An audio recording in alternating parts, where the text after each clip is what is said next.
time to call the September Elizabethton Board of Education meeting to order. I'd like to welcome everyone tonight, and as we get started, I'll ask Mr. Van Huss if he would lead us in a moment of silence and pledge to the flag. Please stand. Please pause for a moment of silence.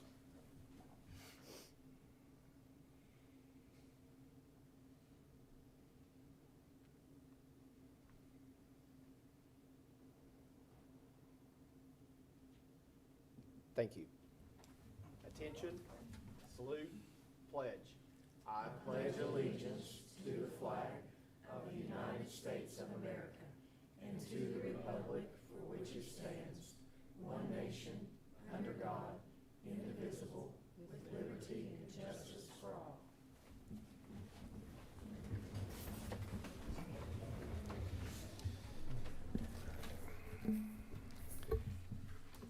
Okay, this is time for citizens to speak. We had no one request to speak before the board, so we'll move on to special recognition. We have a couple of items here, and again, I'll ask Mr. Van Huss if he'll introduce those people who will be presenting these special recognitions.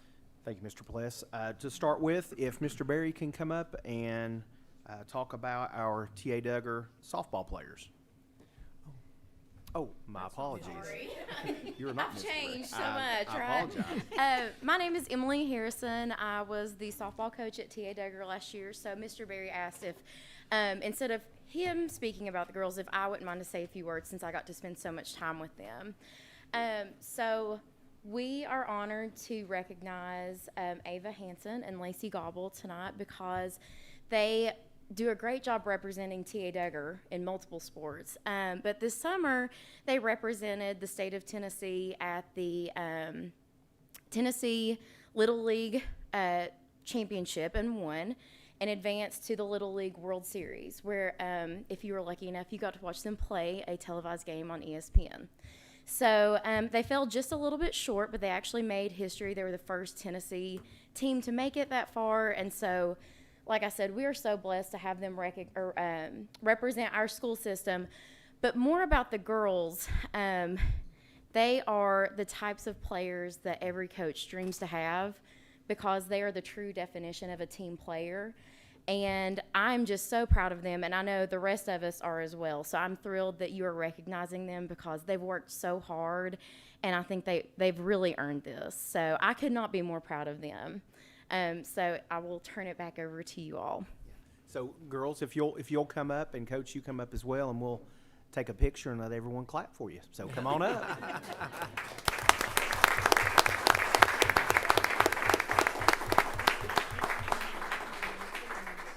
Yeah, would you all like to say anything about the experience? Would you all like to?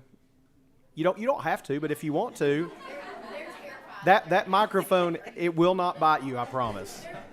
Okay, all right. You can slide right over here in the middle then. I'm sure you're not at a loss for words now. We know better than that.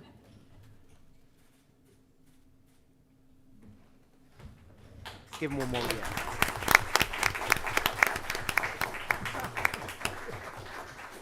Yay, great job, girls. Thank you all very much. Congratulations, and it was fun to get to watch you on TV. That's pretty neat. So look forward to exciting times in softball in Elizabethton. Thank you. Dr. Newman, if you'll come up now, and we will look at presentation for Teachers of the Year winners from 23-24. Thank you. We're so excited to recognize our teachers who were selected by their peers to be Teachers of the Year in their building, and this is always exciting because they work so hard with little recognition, and it's just our chance to recognize all their efforts and hard work and dedication they give to our students in our community. So for our pre-K winners, we had Eastside, Teresa Duggar, if you come on up as I call your name. And at Harold McCormick, we had Whitney Birchfield. And West Side was Victoria Nanny. And if you've ever been in a kindergarten, pre-K, through third grade, fourth grade classroom, you know what rock stars these teachers are. It's amazing how they can take students who have never been in a structured setting and are so tiny when they come in, especially at kindergarten, and see how much they grow and learn throughout these years. So if you'll give these ladies a hand of applause.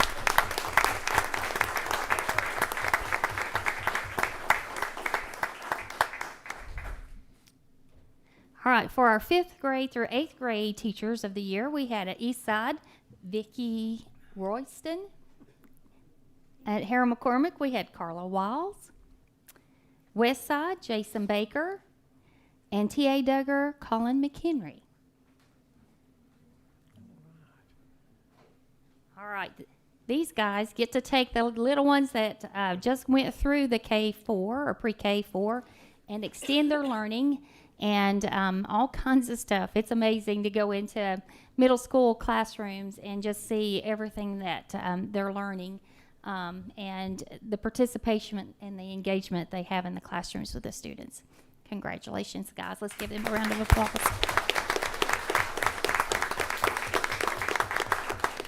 All right, last but not least, we have 9th through 12th grade, and our winner there was Andrew Bentley. Yeah. And if you think kindergarten's hard, you should go to a high school classroom. Yeah, but we're so proud of these guys and all their dedication and work they do every day to make our schools great.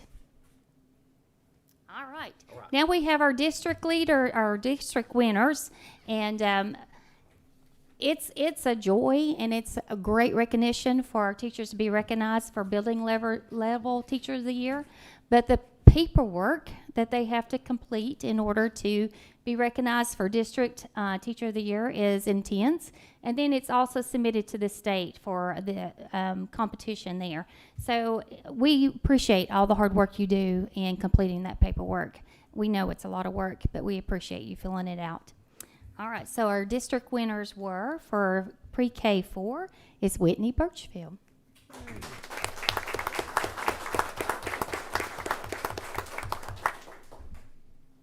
And I just realized I forgot your certificates, so don't leave. I'll have to give you your certificates. And our 4th through 8th grade is Carla Wiles.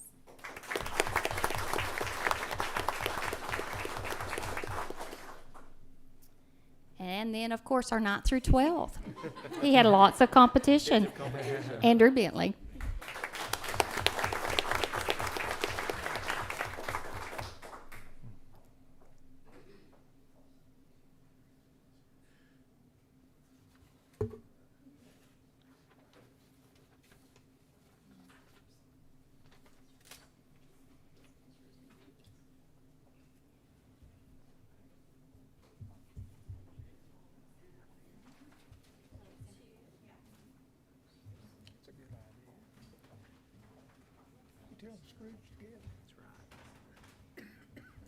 Yeah, squeeze in there. Act like you like each other. There you go.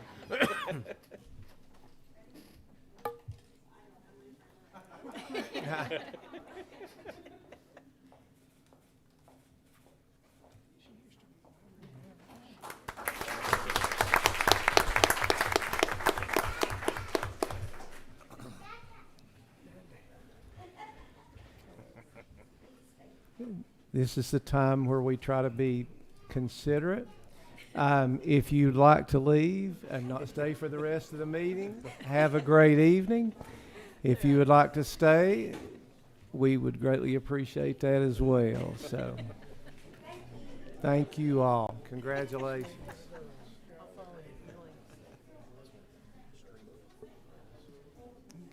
What was that? Laws and mercy. Did not realize that.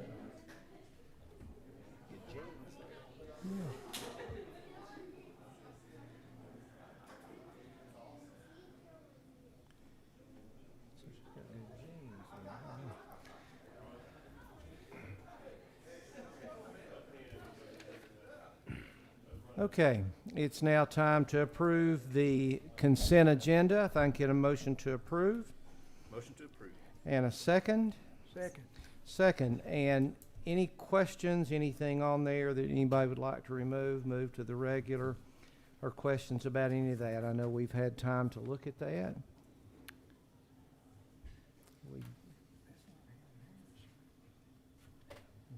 We good on that? All right, the item is to approve the consent agenda. All those in favor, please say aye. Aye. And any opposed? And there are none. Okay, we'll move on to updates. First, we'll start with Mr. Van Huss on the director's update. Thank you, sir. Again, just want to take this opportunity to welcome Mr. Alexander in his role as a board member. We're excited to have him here and what his years of expertise and his love for the community of Elizabethton. I just think you're going to be a great addition to the board, and we're looking forward to working with you. Also want to update everyone on some capital projects and their progress. The Harold McCormick project is moving right along very nicely. Again, not hitting any major snags there. At this point, it's just clicking through those rooms 2 at a time to get those finished. We should be pretty close to finishing up 2 more rooms very, very soon, and then they'll be moving on to the next 2. So that project will last again throughout the school year and will finish up next summer. T.A. Duggar, that project is also off to a great start.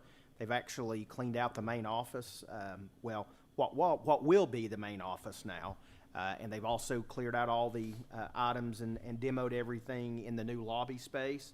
If you've been by there, you've noticed they've done a lot of grade work and should be pouring concrete next week for the ramp as well as the patio area leading up to the main entrance. So that's going to be a huge addition from a safety standpoint for the school as well.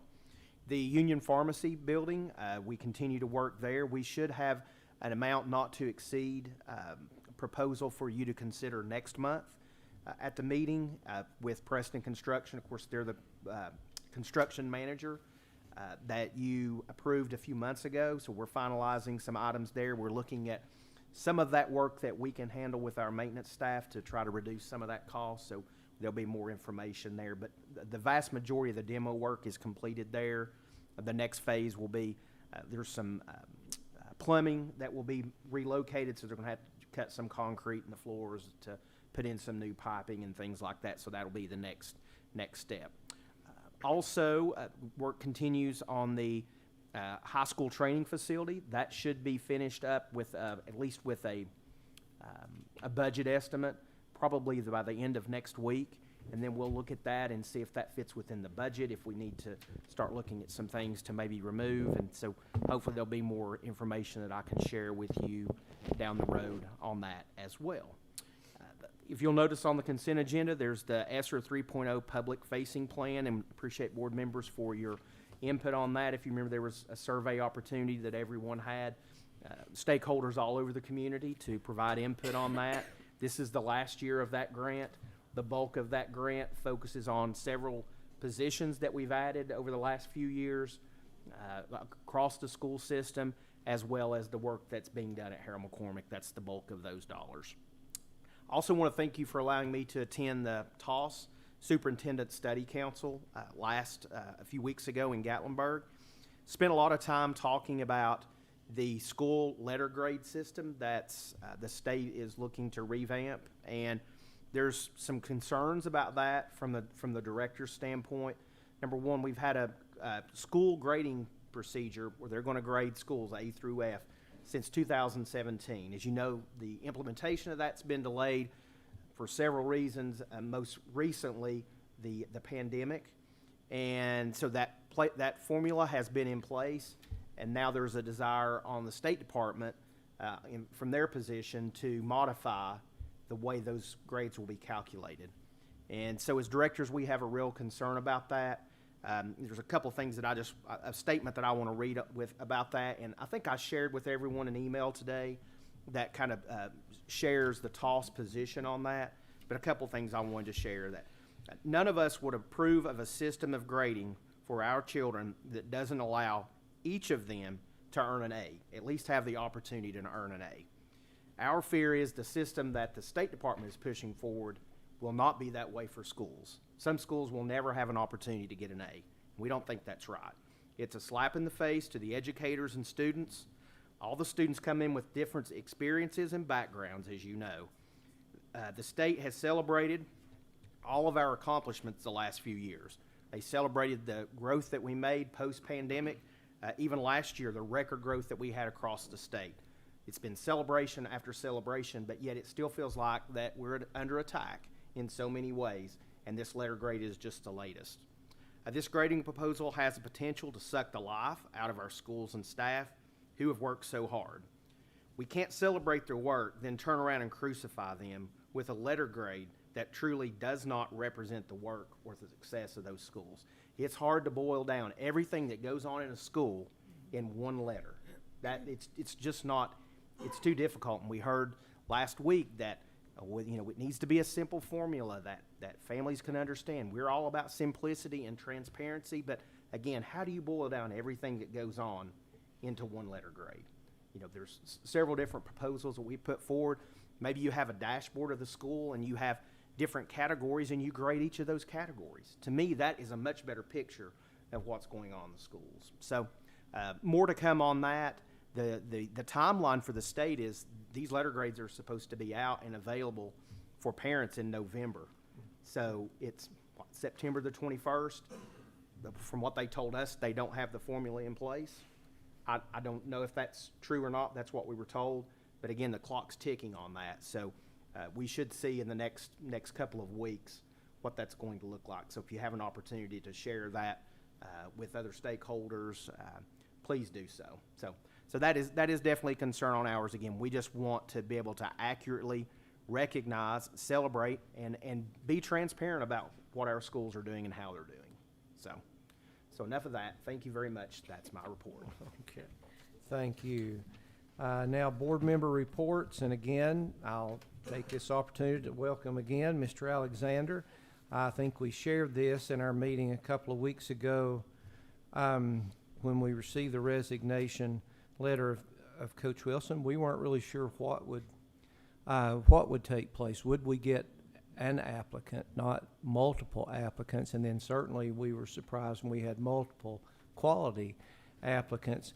But I would have bet my house that there wouldn't have been one applicant and I would have lost.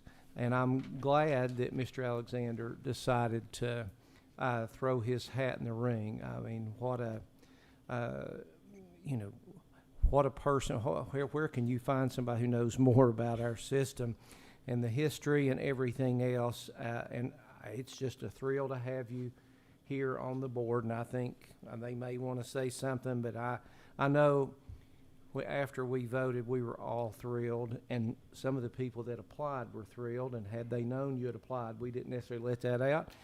They probably wouldn't have taken the time to write a letter, but we would tell people that are interested, we thank them, and obviously they can run any time they choose, but we're so thrilled to have one of my high school teachers from back in the day, and my boss for a number of years on our board. So anybody else? Okay. It's a thrill. I mean, he was my teacher, my friend, and now I get to sit with him on the board, and he's just a great guy. Glad he's here. Thank you. Yes. And I know Mr. Isaacs, who's not here, feels the same way. He was not able to be here tonight. Also had a chance to sit in Johnson County's board meeting on Monday night. They do the Board of Distinction thing. I think they've done that for 14 or 15 years. And it's just really nice to see how everybody conducts business. Probably really close to what we do here, but just very welcoming, and certainly enjoyed that experience. And we do have some things coming up here in the future where we'll get some training, and we'll go over all that once we do that. Okay, anything else from the board? I went to look at Harold McCormick's classrooms a couple of weeks ago, and to say Brandy Irwin was happy is an understatement. And the lighting, oh my gosh. I mean, I wish they'd had that lighting when I went there. And I also read today at ELC, Susan Douglas and the whole preschool department.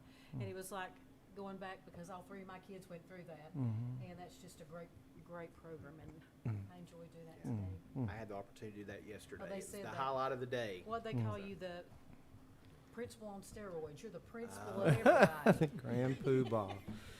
Yes. All right. And how many rooms are finished again? 4 and. Okay. All right. So that's probably the 2 we saw when That's we right. went through. Okay. Yes. That's exciting. All right. We'll move on. Now it's time for City Council Liaison Report. Mr. Simmerly. Good evening, Good evening. and welcome to you, Mr. Alexander. It's just more than a pleasure to see your smiling face there again, and looking forward to working with you. The only thing I'm responsible for is just trying to be a little bit of a help between the school system and the city, and that's all I try to do, and I'm very proud to have this position and do that with the school system. Very proud of you guys. I guess the biggest question I had on my list tonight, and I still don't have an answer on it, I did ask Mrs. Holt, but she slipped out the door if we're wearing orange or we're wearing black tomorrow night. So I'm gonna wear my orange and bring my black hat. So maybe between that, we'll figure it out. Excited about that. Looking more forward to having a home game, as we all are. But we're excited. We're excited about our football team. We're excited about all of our teams: basketball, baseball, whatever it may be. Proud of our students. Very proud of them. A couple things I want to bring up tonight, and it's important that I bring it up, and it's because of funding. And it's all about money. It's all about our tax dollars, okay? And that's my job, to talk to you about that. We're having a workshop coming up here in a couple of weeks for our 5-year plan. We set that plan once a year when we have our city retreat. We do not change that plan. We stick with that plan. And that plan, we usually have no more than 5 or 6 projects on that plan. And these projects are from the Covered Bridge to Surf Betsy to the Franklin Club coming up now. That, we're taking over that from Ballard Health. We have a lot of things on that plan. And so we're going to have a workshop on the plan. First time we've ever done this. And we're going to have to look at something a little different this time, because we had something thrown on our plate here recently. If you've not been keeping up with the news and looking at the newspaper, it's called a golf course that we have down here. So we've had a lot of meetings about it. I was in meetings yesterday about it. So again, I'm telling you that just to tell you, we're still good for the money, Richard. We're sticking with you for the ball field for the with Boyd Sports. Well, I'm only one vote, but again, I feel confident with our meeting and city council meeting we had here a couple of weeks ago. I feel confident we have at least 4 votes to get approval on that. So we'll put for those of you that didn't read or hadn't heard about it, we're planning to put a artificial turf on the infield for our baseball team down at Black Bottom. Boyd Sports has agreed to pay a third. City's agreed to pay a third. The school system's going to pay a third. So, again, I feel confident that we'll have the votes needed to get that approval. So, again, we're good for that. But again, I did want to bring that up because, again, we're looking at what we're going to have to do with our golf course. It's going to be a lot of money, and we've got to sit down and do a lot of homework on this before we're going to spend taxpayer dollars. So, just wanted to bring that up. Had some questions, and I guess they knew I was coming to school board tonight. But there's a little digging project going on across the street from the high school. That is actually Northeast Community Credit Union. I They're- wasn't sure because they're it was on the expanding. corner there. Yeah, it's And I called know a our- training. I can't remember what it's supposed to be for training and some other things. Okay. Someone may know the exact title of that, but it is their. You can have an old building like the old Rite Aid building. It's sat empty for I don't know how many years, and you start cleaning it up or mow the yard, you get 15 phone calls. Yeah. By the way, they're just painting the building down there to make it more sellable. Gotcha. In case anyone asks you about that, it's amazing things that go on in the city. No one will ever ask you about. You dig a hole, you'll get 15 phone calls. I did have you on here about the training facility. Appreciate you addressing that. We're all excited about that. Yes. Looking forward to that. And really, it's about all I had on my list of things to talk with you about tonight. But again, excited about what we're doing with the baseball field. Of course, there were 2 of us that voted and wanted seating down there. We need more seating, but we'll take the artificial turf for now. But we're still going to push for seating. Thank you for your time, Mr. Alexander. Looking forward to working with you. Thank you. Thank you. Thank you, Mr. Simmerly. Okay, and student liaison, Miss Hannah, have at it. Hello. Hello. So first of all, I wanted to give a huge congratulations to Senor Bentley for Teacher of the Year.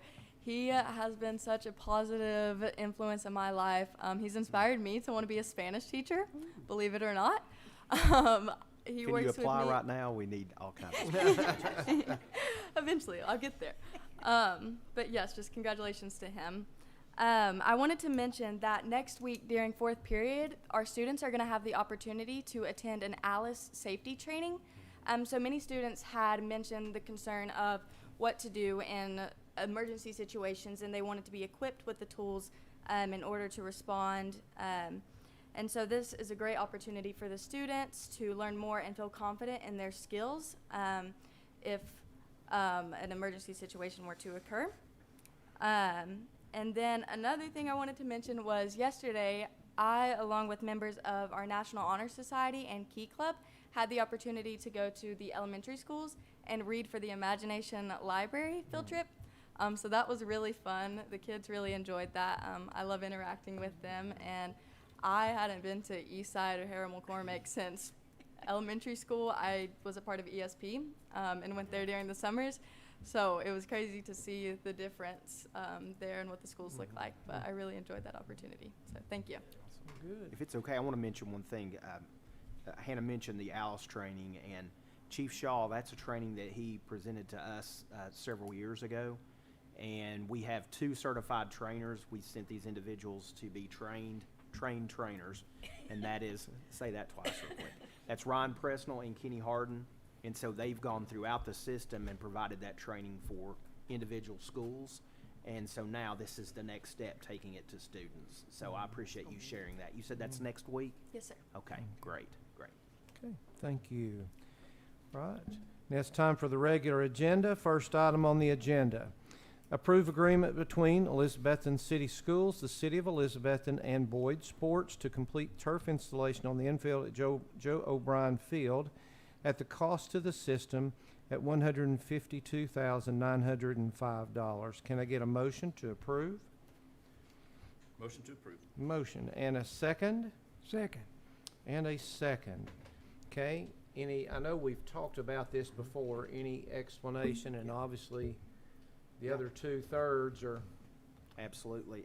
So I was able to attend a city council meeting last week where last Thursday, where they addressed this as well. So we're the remaining component to get this approved to start the project. And it's my understanding that if approved, this project would be completed before the baseball season, which would be huge. And of course, the next item that we'll talk about in a minute is a companion project in a way as well. But in talking with Ryan Presnell, when he talks about things that would benefit his baseball program, this is at the top of the list.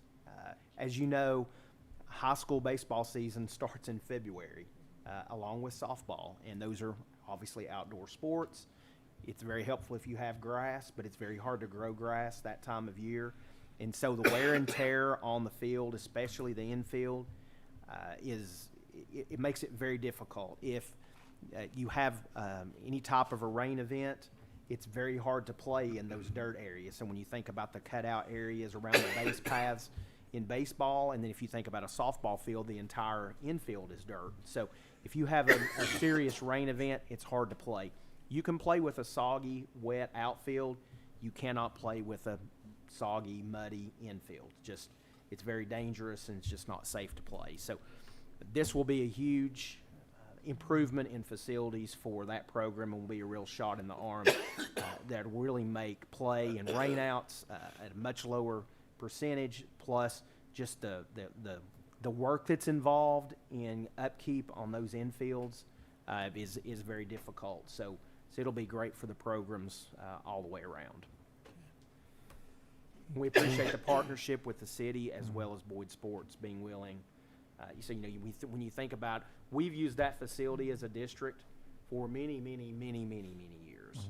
And not that we haven't done things to help with that, but this is probably the first major investment we've made as a school system in that facility. And, I think as much use as we've had, the city's been gracious enough to let us use that this is a reasonable request, and again, it will benefit everyone in the community. Any questions on that? And keep in mind a lot of what he said there when we get to the next item, because it's basically the same thing. So the item is to approve agreement between Elizabethton City Schools, the City of Elizabethton, and Boyd Sports to complete turf installation on the infield at Joe O'Brien Field at a cost to the system of $152,905. All those in favor, please say aye. Aye. Any opposed? And there are none. Second item, approved contract between Elizabethton City Schools and Baseline Sports Construction to install infield turf on the EHS softball field for a cost of $234,824 using Sourcewell Cooperative Purchasing Agreement. Can you get a motion to approve? Motion to approve. And a second. Second. Okay. Right, so as Mr. Pless pointed out, this is a companion item to the item you just considered.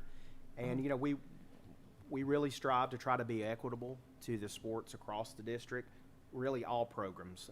And so this is a way to do that. If baseball is going to have a turf infield, being able to allow the softball team that same opportunity. And again, I've talked with Coach Harden multiple times. We've joked for years about, you know, hey, can we turf the field? It would be so nice. And just to think that now this is a possibility and it can be a reality is very, very exciting. For the girls, you know, we just recognized 2 softball girls today that will be there very soon to be able to take advantage of that project as well. This is the same company that will be doing the baseball field project, so we're hoping that there could potentially be some savings in there by coordinating and having crews here at the same time. This company also, they're completing ball fields all over Northeast Tennessee. They're doing both the infields at Milligan on the baseball and softball field, as well as Kingsport. They're also doing the fields at Wing Deer Park that you may have seen in the news. So very well respected turf company based out of Knoxville. They've been very, very receptive and answered our questions along the way. And as you notice, we're purchasing this through a cooperative purchasing agreement, very similar to what we did at the football stadium with the turf at Citizens Bank Stadium. So we had good results with that, and so we're excited about this opportunity that it will present for our student athletes. Any questions about that? Again, it's an item we've talked about for quite a while. We've had the money for both of these projects in a reserve account, so that's, you know, you talk to Ms. Wilson if you want to, but the money's there. So We're good, Miss Wilson? All right. Right, it wouldn't be on this piece of paper. you're That's right. exactly right. All right, so the item is to approve contract between Elizabethton City Schools and Baseline Sports Construction to install infield turf on the EHS softball field for a cost of $234,824 using Sourcewell Cooperative Purchasing Agreement. All those in favor, please say aye. Aye. And any opposed? Motion carries. Next item, approved modification to the certified staff member bank sick leave bank guidelines. Can I get a motion to approve? Motion to approve. And a second. Second. Okay, and we have a second. We've had a certified sick leave bank for many, many years. I was a member of that. I'd say Mr. Alexander was a member of that as well. And again, that's just an opportunity for certified staff. In the past, it's been if they had a qualifying medical situation, they had exhausted their sick leave, they could apply through the sick leave bank. Again, if they've been a member, they could apply through the sick leave bank, and then there's a committee of trustees that would look at that information and then decide whether or not to approve that. So we've had that for many, many years. The legislature just this past year made one change to that. In the past, it could only be for the individual, an injury or illness for the individual. The statute now allows for illness or injury to or care for a minor child, and it specifies a minor child in the statute. So we felt like we needed to update this to allow for that possibility as well. There's a couple other small things there that we've added, and one of them may not make sense now, but it will make sense in the next one. At the next item, you will be considering whether or not to create a sick leave bank for classified staff. We've never had that before. So if in fact you approve that one, it's important that we felt like we need to put in there that membership between those two. We occasionally have staff members that may start as a classified member and then move over to certified because these would be two separate banks. we felt like it was important to distinguish that those days would not be transferable, because that could get into a real mess. It could be a situation where someone's been a part-time employee as opposed to moving over to certified and being a full-time employee. So the equitability of that, would be in question. So those are the only changes. On the second page there, again, it references participation if you have a minor child with an illness or injury. And that's really the changes to this sick leave bank guidelines, and they've been in place, again, for many, many years. I think this may be the first change, maybe since the original agreement. So, questions on that? It's more of an opportunity to use those. Okay. Seeing none, the item is to approve modification to the certified staff member sick leave bank guidelines. All those in favor, please say aye. Aye. And any opposed? Say aye. None. The motion carries. And next item, approve, this is in conjunction, approve creation of a classified staff member sick bank and guidelines. Can I get a motion to approve? Motion to approve. Okay, and a second. Second. Okay. That's good stuff. Yeah, it is Yeah. good stuff. So again, this would be for classified staff, and I'm going to have to give a shout out to Miss Jamie Schaff, who's been on me multiple times about this, and this is the first time all year I've been wrong. That's so not true. She's asked me before about could we do this, and it was my understanding we could not. So I spoke with Miss Owen, our attorney, and she said, well, yes, you can have a classified sick leave bank. So my apologies. And so once hearing that, it just made sense that we expand this out to include classified staff. So the guidelines that you have in front of you that's a part of the packet basically mirrors the set that you just approved. So it has a lot of that same language. The Board of Trustees will be exactly the same for both, just because in statute it tells you who has to be a part of that sick leave bank. Now that they've added classified, it doesn't distinguish between other members that can be part of those trustees. So we just felt like it would be easier to keep that one group that would manage both. The individuals that are on that certainly have our staff members' best interest at heart, and so that will continue to be the case. But to have this as another opportunity for our classified staff, another way to help them if they get in a situation, again, where they have an illness or injury, or again, illness or injury to a minor child, this could be extremely beneficial. A couple of things about this one. So again, we'll have two separate banks. The certified staff bank that's always been in place will be separate from this bank. It will be a new bank created by those days, submitted by those individuals that want to be a member. So the requirement is you must have 3 sick days that you basically donate to the bank. And there's 3 months that you can apply: August, September, and October. Obviously, we've already missed a month and a half. So we'll really put the push out tomorrow and next week, letting classified staff know about this. You have to have a minimum of 20 members that sign on initially to create the bank. And so I really don't anticipate that we're going to have trouble finding 20 individuals that would like to be a part of this. But we'll do a really good job of pushing that information out so that people know the requirements. We'll get them a copy of these guidelines if approved, and make them aware of the timeline and start that process. And then I can give you a report. Hopefully I can give you a report next month that says, hey, we already have enough. There'll still be a couple weeks left in the month of October if we're still a little bit short, but I don't anticipate that happening. So another benefit to our classified staff who work very, very hard to keep the system running and operating. It takes a village, and they're a huge part of the village. So, questions? Questions or comments? It's a good item. It's good to have something like that. So the item is to approve creation of a classified staff member sick bank and guidelines. All those in favor, please say aye. Aye. Any opposed? Motion carries. Last item, approve proposed board policy 4.602, honor roll, awards, and class ranking. Can I get a motion to approve? Motion to approve. Motion and a second. Second. Second, okay.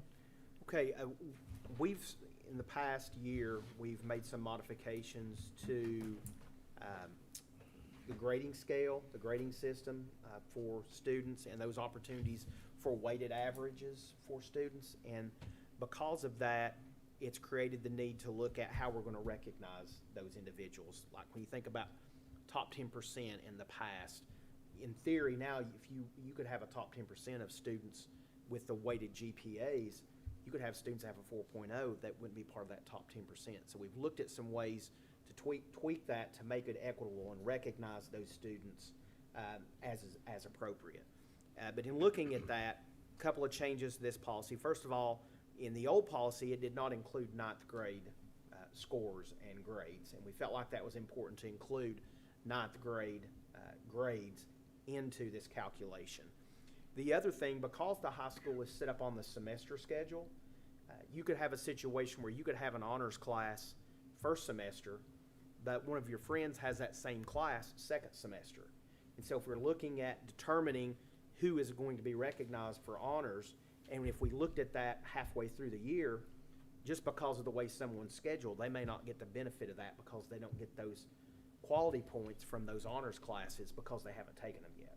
So in a way to combat that, what we wanted to do, if you look here, it says it'll be all the grades earned through 9th, 10th, and 11th grade, and the first 3 quarters of their 12th grade year. So that would get us through the third 9 weeks. So if a student's in that situation, they have that honors course the second semester, or the second semester, but we would take their grade at the end of that third 9 weeks, and if they have an A at that point, then they would get those quality points. And that's how we would determine and make it equitable so that all those students get the benefit of those tougher courses. May I say something Absolutely. about that? Mr. O'Quinn and Mr. Pless, both having been principals toward the end of the year, this is super important to do this because, and what really concerns me is the time at the end of the year and Yeah. things of that nature. So, I mean, it's important that you get something that's ironclad. Absolutely. So if we go with the 3 quarters, every student will have the opportunity to take advantage and be recognized for what they've actually taken. And then if you notice there in line 6, that final GPA, that final grade point average, and their class rank and those things will be calculated at the end. So that's as equitable as we could make it. We're going to have a good measure to give everyone the opportunity at the end of the third 9 weeks, and then we'll recalculate for transcripts and all those things at the very end. So hopefully that makes sense. And scholarship money Yes. is tied to that. isn't Yeah, it? it sure is. It sure is. So it's high stakes. It's important, and so we want to give every student that we have opportunity for that recognition for their hard work, as well as every opportunity to earn our fair share and more of those scholarship dollars. So, any questions, thoughts, any other comments on that? Okay. All right. Item is to approve proposed board policy 4.602, honor roll, awards, and class ranking. All those in favors, please say aye. Aye. And any opposed? There are none. Motion carries. Okay. Next month, the meeting is on Thursday, October the 19th at 5:30 here in the Mac Pierce Boardroom. Can I get a motion to adjourn? Motion to adjourn. Motion to adjourn. Have a good night.